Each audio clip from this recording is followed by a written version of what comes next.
Acomódate. Sí, acomódate bien, que lo que estoy a punto de contarte no es para tomarlo a la ligera. Es más, te diría que si eres de los que se asustan fácilmente, quizás sea mejor que busques otro vídeo. Pero si eres de esos que les gusta sentir ese escalofrío que te recorre la espalda, esa sensación de que lo que ves en la oscuridad de tu habitación no son solo sombras, entonces sí, quédate conmigo. Quédate hasta el final. Porque lo que sucedió en Vallecas, en aquel Madrid de 1992, es algo que incluso hoy sigue helando la sangre de los más escépticos. Y créeme, te prometo que si eres de los que buscan respuestas, al final te contaré la solución a muchos de los misterios que nos acechan. Pero tienes que quedarte, tienes que sentirlo en tu propia piel. No puedo empezar esta historia sin retroceder un poco en el tiempo, a ese día, ese fatídico día que marcó el inicio de todo. Imagina la escena. Un instituto de Vallecas, Madrid, como cualquier otro. Adolescentes, risas, la típica rebeldía juvenil. Pero entre toda esa normalidad, un grupo de amigas, movidas por la curiosidad, por esa chispa de lo desconocido que tanto nos atrae, decidieron jugar a la Ouija. Sí, la Ouija. Esa tabla que muchos ven como un simple juego, un juguete, pero para otros, para los que hemos investigado a fondo, para los que hemos sentido la fuerza que emana de ella, sabemos que es mucho más. Es una puerta que una vez abierta no siempre se cierra. Estefanía Gutiérrez Lázaro, una joven de apenas 18 años, era de una de ellas. Cuentan que era una chica normal, con sueños, con ilusiones, pero ese día algo cambió, algo se rompió en su vida, o quizá algo entró en ella. Estaban en el patio del colegio, en la zona de las antiguas carboneras, un lugar apartado, silenciosa. La Ouija sobre sus rodillas, las manos temblorosas sobre el puntero. Las preguntas se sucedían, tímidas al principio, y luego más atrevidas. Y entonces, justo cuando la tensión se podía cortar con un cuchillo, algo sucedió. Un ruido, un cristal roto, y la presencia de una monja, una profesora que las pilló infraganti. En un intento desesperado por esconder la tabla, Estefanía se la tragó, o al menos eso se cuenta. Se la tragó en un acto reflejo, un acto de pánico. Pero no era la Ouija lo que debía temer, sino lo que ya se había adherido a ellas. Porque en aquel instante, dicen, un humo negro emergió de la tabla. Un humo que no era humo, una sombra que no era sombra. Y que, según la historia, se quedó con Estefanía. A partir de ese momento, la vida de Estefanía cambió. Y lo que es más aterrador, la vida de toda su familia se convirtió en una auténtica pesadilla. No fue un cambio brusco, no fue algo inmediato, fue una metamorfosis lenta, insidiosa, que se fue apoderando de ella. Unos meses después, Estefanía murió. Una muerte que, según los informes médicos, fue súbita y enigmática, con un diagnóstico de paro cardíaco que no convenció a nadie. Nadie podía explicar qué había pasado con aquella joven tan sana y tan llena de vida. Pero la familia, ellos sí lo sabían, ellos lo habían visto. Y lo peor estaba por llegar. Lo peor apenas comenzaba a manifestarse. La casa de los Gutiérrez Lázaro, en la calle Luis Marín de Vallecas, era una casa normal, un piso modesto, como tantos otros en ese barrio obrero de Madrid. Pero tras la muerte de Estefanía, esa normalidad se desvaneció. Se fue difuminando poco a poco, hasta que la casa se convirtió en el escenario de un auténtico infierno. La primera en notarlo fue la madre, Concepción Lázaro. La tristeza por la pérdida de su hija era inmensa, un dolor que te desgarra por dentro. Pero a esa tristeza se le sumó algo más, unos ruidos, unos golpes. Al principio pensó que era la fatiga, el estrés. El duelo puede jugarte malas pasadas. Pero los ruidos no cesaban. Eran constantes. Golpes en las paredes, puertas que se abrían y cerraban solas, objetos que se movían de sitio. Imagina la escena. Estás en tu casa, a solas, sumida en tus pensamientos, y de repente escuchas un estruendo en la cocina. Vas y no hay nadie. Todo está en su sitio, ¿o no? Quizá un vaso se ha caído del fregadero sin motivo aparente, o la puerta del armario se ha abierto sola, 1 centímetro, lo suficiente para hacerte dudar. Ese es el principio del miedo, esa incertidumbre. La familia comenzó a vivir con ese miedo. Los hermanos de Estefanía también lo notaron. Las risas se convirtieron en susurros. El sueño era una vigilia constante. Las noches era lo peor. Las sombras parecían bailar en las esquinas de las habitaciones. Un frío inexplicable te invadía, incluso en pleno verano.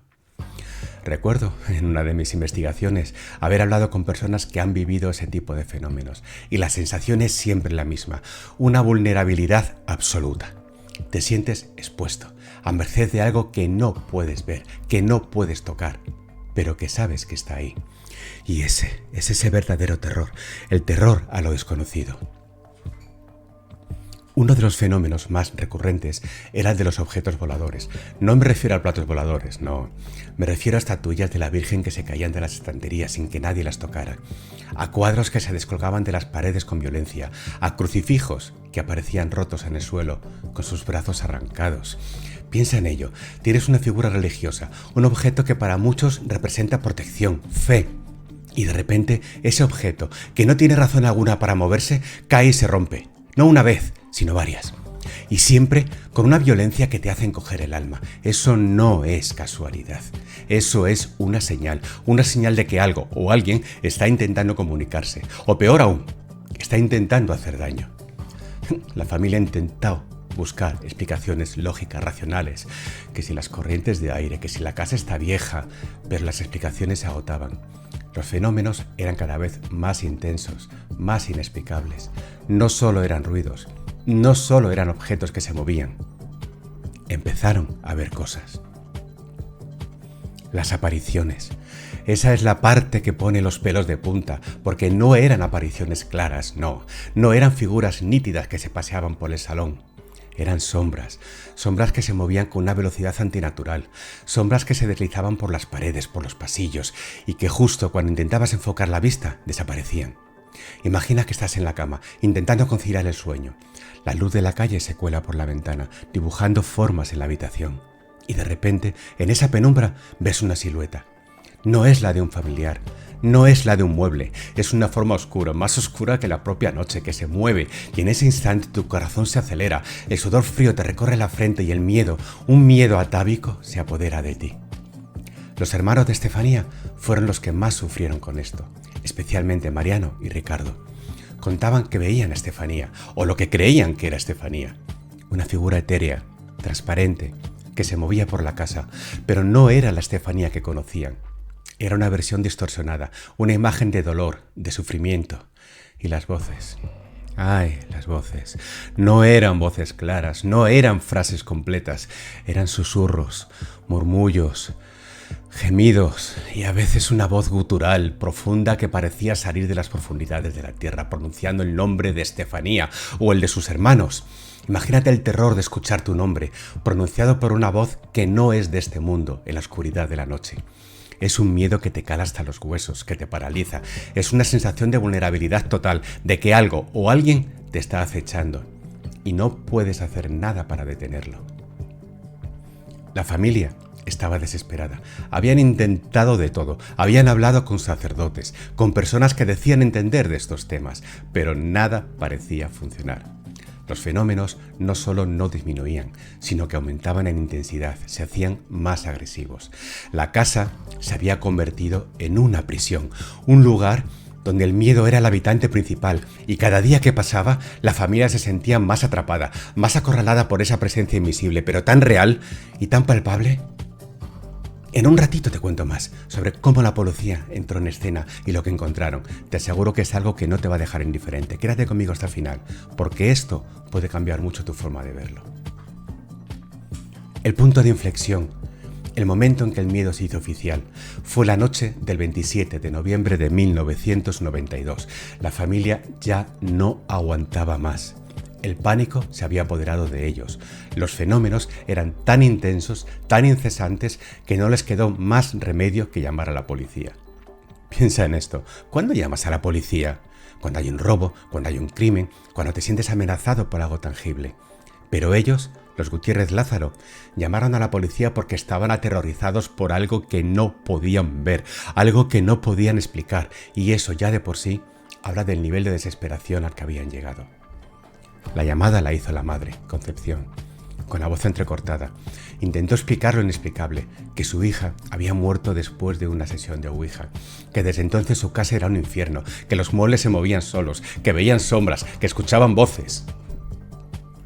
Al principio, los agentes de policía, como es lógica, lo tomaron con escepticismo, un caso de nervios, de sugestión colectiva por el duelo, pero decidieron ir, por protocolo, por ver qué pasaba, pero nunca imaginaron lo que iban a encontrar.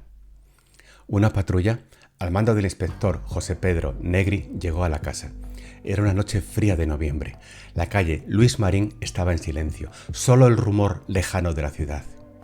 Entraron en el piso y lo que vieron allí, lo que presenciaron con sus propios ojos, quedó plasmado en un informe oficial. Un informe que a día de hoy sigue siendo un misterio sin explicación. El informe policial de Vallecas es el único informe de este tipo en la historia de España. Un documento oficial redactado por agentes de la ley que describe fenómenos paranormales. No es una novela, no es un testimonio de un medium, es un documento policial y eso lo hace tan aterrador, tan real. Los agentes, al principio, buscaron explicaciones racionales, que si el viento, que si los vecinos, que si un fallo en la estructura del edificio. Pero a medida que pasaban los minutos, esas explicaciones se desvanecían, porque lo que estaban presenciando desafiaba toda lógica. El inspector Negri y sus hombres estaban en el salón. La familia, acurrucada en una esquina, temblaba de miedo. Y entonces sucedió. El inspector Negri relató lo que vio, y lo que vio no tiene explicación. Estaban en el salón, intentando calmar a la familia, y de repente, un armario se abrió de golpe, con una fuerza inusitada. Los agentes lo cerraron, pensando que era un efecto de la corriente, pero el armario volvió a abrirse, una y otra vez.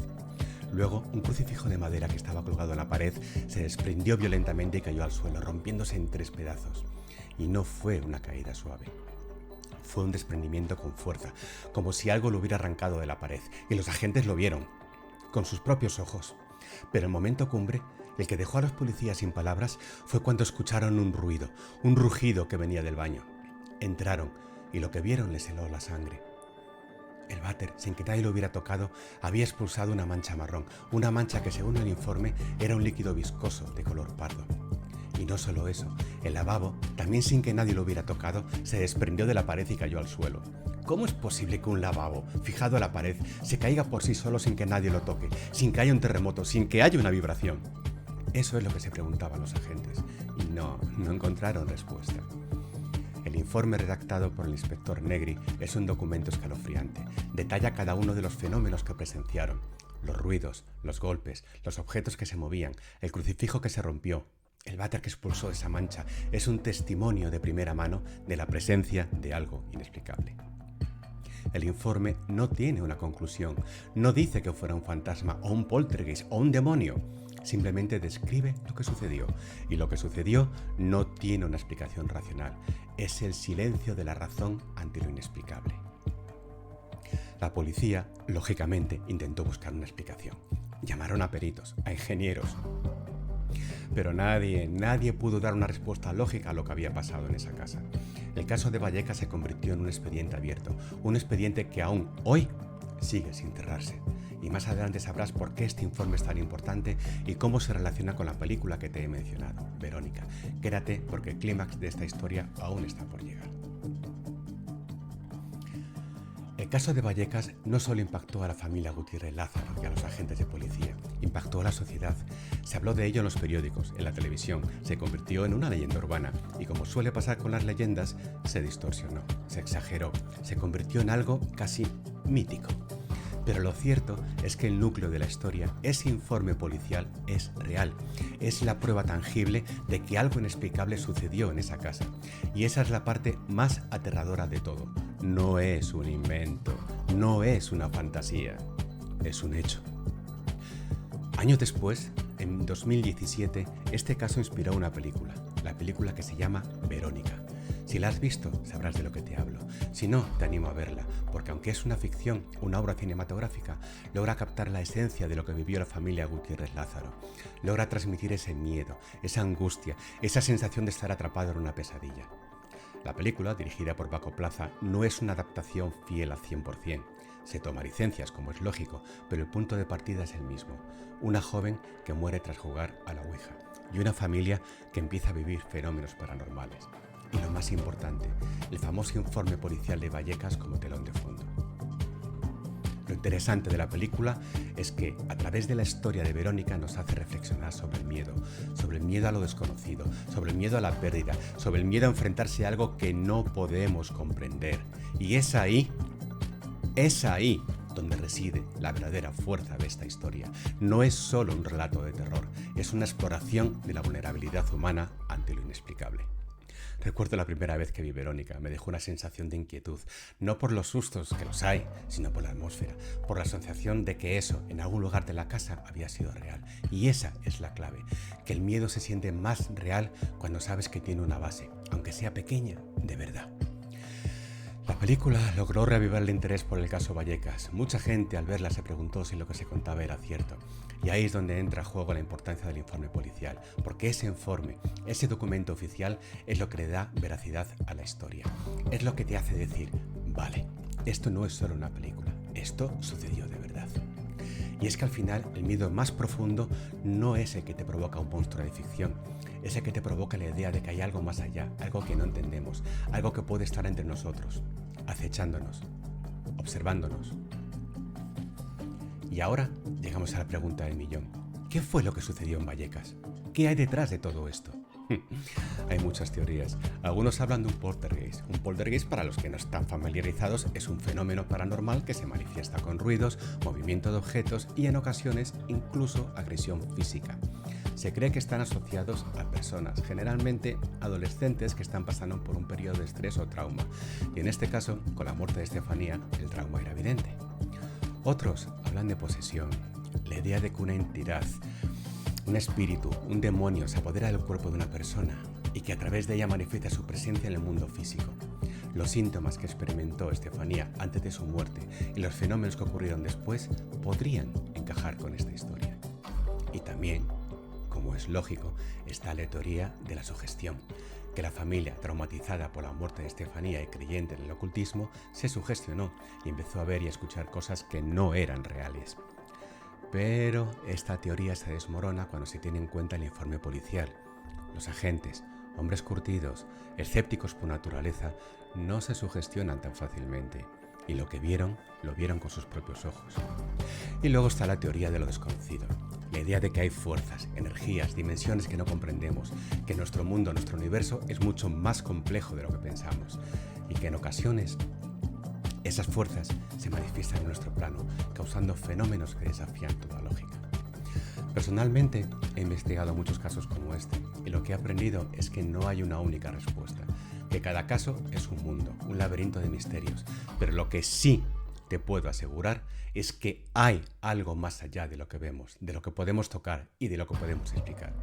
El caso Vallecas es un recordatorio de esta otra realidad, una realidad que nos asusta, sí, pero que nos confronta con nuestra propia insignificancia, pero también una realidad que nos fascina, porque nos abre las puertas a un mundo de posibilidades, de enigmas y de preguntas sin respuestas. Y es en esa búsqueda de respuestas donde reside la verdadera emoción, la emoción de explorar lo desconocido, de adentrarse en los confines de la mente humana, de la existencia misma. Y ahora te lanzo una pregunta que me gustaría que te llevaras contigo. Si estuvieras en la piel de la familia Gutiérrez Lázaro, ¿qué habrías hecho? Imagina por un momento esa angustia, ese miedo constante, esa sensación de que tu hogar, tu refugio se ha convertido en un infierno. ¿Habrías llamado a la policía? ¿Habrías huido de la casa? ¿Habrías intentado enfrentar a esa presencia invisible? Es fácil juzgar desde la comodidad de nuestro sofá con la luz encendida, pero cuando el miedo te paraliza, cuando sientes esa sensación de ahogo, las decisiones no son tan sencillas. El caso Vallecas es un recordatorio de que a veces la vida nos pone a pruebas de formas inesperadas. Nos confronta con situaciones que desafían nuestra lógica y nuestra razón, y es en esos momentos cuando nos damos cuenta de lo frágiles que somos, pero también de lo resilientes. Porque a pesar del terror, a pesar de la angustia, la familia Gutiérrez Lázaro siguió adelante, siguió luchando, siguió intentando encontrar una explicación y una solución. Y esa es la verdadera lección de esta historia, la capacidad del ser humano para enfrentar lo inexplicable, para resistir el miedo, para buscar la luz en la más absoluta oscuridad. No sé si hay una solución a lo que sucedió en Vallecas. No sé si algún día se desvelará el misterio, pero lo que sí sé es que la historia de Estefanía y su familia sigue viva, sigue siendo un recordatorio de que hay cosas que escapan a nuestra comprensión y que a veces la realidad supera a la ficción. Este tipo de historias, te lo aseguro, no son meros relatos para asustar, son espejos, espejos que nos muestran nuestros propios miedos, nuestras propias vulnerabilidades y al mismo tiempo nos demuestran la fuerza del espíritu humano. Al final te contaré la solución, esa que te prometí al principio, pero no es la solución que esperas, no es una fórmula mágica, es algo mucho más profundo. El caso Vallecas, con su obra de misterio, su informe policial inexplicable y su impacto en la cultura popular, es mucho más que una simple historia de terror. Es un testimonio de lo que sucede cuando las fronteras entre nuestro mundo y lo desconocido se desdibujan. Es un recordatorio de que a pesar de todo nuestro conocimiento y nuestra ciencia y nuestra tecnología, hay aspectos de la existencia que siguen siendo un enigma. Y es en ese enigma donde reside la verdadera magia, el verdadero terror y la verdadera fascinación. Porque al final el mayor misterio no es lo que acecha en la oscuridad. El mayor misterio es nuestra propia capacidad para percibirlo, nuestra propia capacidad para sentirlo, nuestra propia capacidad para buscar respuestas en un universo lleno de preguntas. La solución que te prometí al principio no es una explicación lógica de lo que pasó en Vallecas. La solución es que no hay una solución, al menos no una que podamos entender con nuestra lógica limitada. La solución es aceptar que hay cosas que simplemente son, que existen, y que a veces la única forma de enfrentarlas es aceptando que no tenemos todas las respuestas. Y esa es la parte más liberadora de todo. Dejar de buscar una explicación racional para todo. Abrir nuestra mente a la posibilidad de que hay mucho, mucho, mucho más de lo que vemos. Y que a veces el mayor susto, el mayor misterio es el que nos abre los ojos a esa otra realidad. Así que la próxima vez que sientas un escalofrío, la próxima vez que escuches un ruido inexplicable en tu casa, la próxima vez que veas una sombra moverse en la oscuridad, recuerda la historia de Vallecas y pregúntate, ¿será que hay algo más? ¿Será que no estamos solos? Lo que te acabo de contar es solo una pequeña parte de todo lo que he vivido y he investigado. Si quieres seguir explorando conmigo estos misterios, estas historias que te quitan el sueño, te invito a que te suscribas y dejes tu like. Así seguiremos desentrañando juntos los secretos que acechan en las sombras. Gracias por acompañarme hasta el final.